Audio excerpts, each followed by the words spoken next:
Ngwaniriza nategwe mukwano gwaffe atugobera era ngakujukiza nti subscribe atuwere byo kunyinga akadde osobola kufuna notifications pretuleta videos empya oluvanyuma lwa Kyabazinga wa Busoga na Diope okufuna queen bavayo ne balangirira juzi ne batuga nti bafunye queen era nga ye Jovia Mutesi engambo ne zintingana ku social media kwegamba abantu ne bamuvuma ne bagamba oyo abamu ne bamusiima abala ne bagamba nti oyo si Musoga biki bintu bingi byayongera okuba nti bivaayo oluvanyuma lw'ebbanga eddene okubanga na Diope amaze ebbanga nga tayina queen ng'ate yali ku ntebe kakati ebintu byongedde okuba ebipya byongedde okuzuulibwa kigambibwa nti waliwo omukazi na Diope gwe yazaalamu abaana era nga ye first wife ate n'oyo mukyala naye mulungi kakati avuddeyo n'ayomba n'atabuka n'ajjayo ebyama byonna nga bw'aliisa na Diope nga bamugulira engoye nga bamulabirira kwegamba omukyala vuliyo n'atabuka mu busungu bungi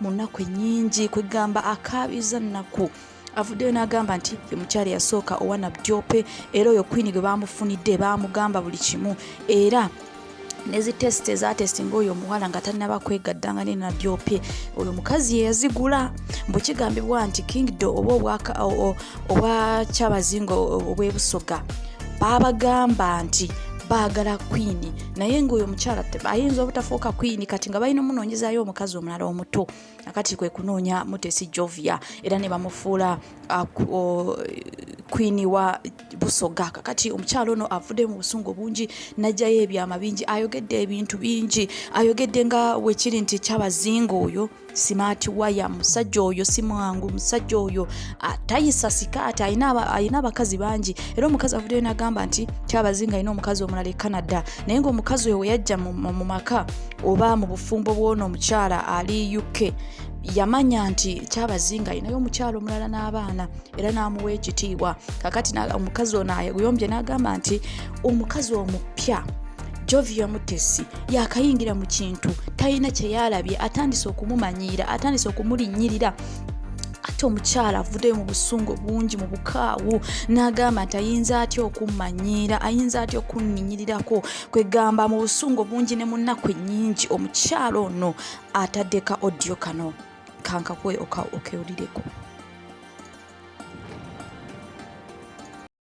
soka muwala munyarwanda kyakubiri bamujja ku Speak Hotel bagati mukazi gwo okumanya omanyira ne testa ze batestingisa nga bagenda okwebakako nze naziweereza mubadde Dubai in 2 weeks time nakakagoya akachempuko yambadde omusajja wo wa lugambo olwogwo zambo omusajja wo wa lugambo buli kimu akinsindikira sente zange ze mubaddeko okiwulira ekisinga okunuma tosobola wakajja omanyira nadyo paino omukazi e Canada gwe wamuwuliddeko ng'ayogera ogwo bawulira banvuma kubanga bakimanyi who is me in Diope's life na biki bye mbakoledde nze maama w'abaana ba Diope nze bulamu bwe nze mukyala we owaddala kuba obozze n'olugezigezi lwo ng'otandika okuvuma abantu kabaka n'okuwasa abakazi baayagala okiwulira but alina okubawasa omukazi gw'osanzeewo muwe respect totandika kumuvuma okiwulira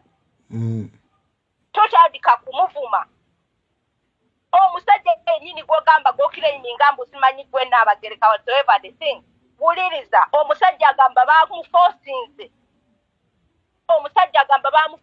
bamuteddeko pressure ye takulinako kankubuulire kankwatulire okitegeere takulinako omusajja si byaliko tomanyi myaka gye mbaddewo tomanyi lyembonyeebonye naye tomanyi lye tuyiseemu ng'otandika kumva ebintu ebyo byonna tebyandituuse wano we bituuse nze nabadde nasirikidde ebyange nga ndi eno saagala nakumanya nina obudde butono nnyo naye mukazi gwe bw'otandise okusindika abantu banvume weeraga mu sente zange mweweeragira Jovia babadde nga bakutwala ku KFC sente ani abadde ng'aziweereza ye mwezimanyi baniisi bagadanga bafuna za accident nga mbadde mbajanjaba lwaki temuvaayo ne mwogera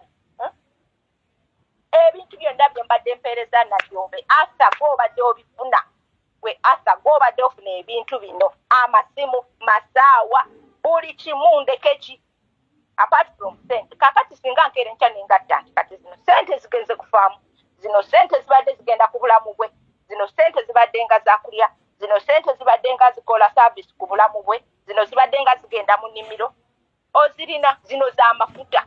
Imagine n'Obwakabaka tebulina sente, kambabuulire bantu mmwe. Naye nze nsirise, ebyo byonna tebyandivuddeyo, nsirise. Gwe oba bagenda kuwasa oba tebagenda kuwasa kimanye, bajja kuteeka wali eri nga kifaananyi mu lubiri omwami owange akomewo wano era ne tutuule tutereke. Okiwulidde? Lekeraawo okummanyiira. Ebyo byokola mbu onvuma simanyi onnumisa.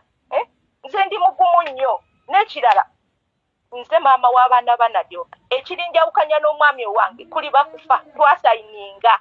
Okiwulidde? Mu bulungi ne mu bubi. Kati bino it's just a matter of time. Gw'oboze. Okusooka tolina ssente. Omusajja tusobola mumenteinga. Asala enviiri za $5,000. Massage wa $6,000. Facial treatment za $5,000 every week. Kati balamuze since 2015 up to today. Sente mmeka. Wejovyo zino zinsirise. Njagala bwenkanya. Olina okimanya, you have to recognize me. I'm the first wife of Nadiope era nze mukyala wendi nnyo ate sirina wendaga ate nkyaliwo. Mwe abankisatisa mbu munkubira a British nationality tewali kigenda kuntuukako ne poliisi nagitegeezeza dda. Sorry star wange knows what is. Amawulire amalala ge tulina olunaku olwaleero Baswadde Ssanyu the king herself atumanyi bulungi nti omusajja ono aviira ddala mu Northern Uganda ate juzi Sheebah Kalungi yagenze okuperforminga eyo ne bamubaka essimu ye eya iPhone. Sheebah Kalungi twamulabyeko mu kavidiyo ng'akaaba ayomba agamba nti bantu mmwe please muleete essimu yange ekiraba weekiri. Kati Sheebah Kalungi tumanyi bulungi tenaku zino ayina olutalo ne Baswadde Ssanyu the king herself ng'era bano balina batto nga 15 omwezi guno.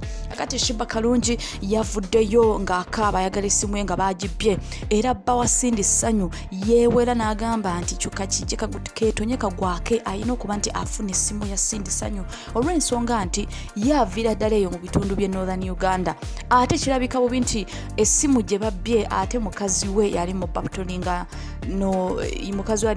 n'oyo omukyala kitegeeza nti wajja kubaawo ebyebuzibwa bingi ebibuuzo bingi era ng'omusajja afaayo ng'omusajja yeewa ekitiibwa ng'omusajja agamba nti newankubadde bana babiri balina bato Baswadde Ssanyu ne Sheebah Kalungi baaliko ab'omukwano era nga bakwatagana bulungi newankubadde ebintu bya music bya bato okuba nti owangula oba ofunamu olina okuteekawo eyo resistance wakati w'ababiri bano. Kakati yavuddeyo n'asuubiza n'agamba nti essimu ajja kugifuna era essimu yamaliriza ng'agifunye era n'asaba abantu b'eggulu abantu b'eyolira abantu b'omu bitundu ebyo Northern Uganda n'abasaba n'abagamba nti mwefugeko n'abasaba n'abagamba nti ensonga ate temuzisussa olw'ensonga nti bano abantu ababiri baaliko ab'emikwano newankubadde waliwo kabato kano baali nga bakwatagana.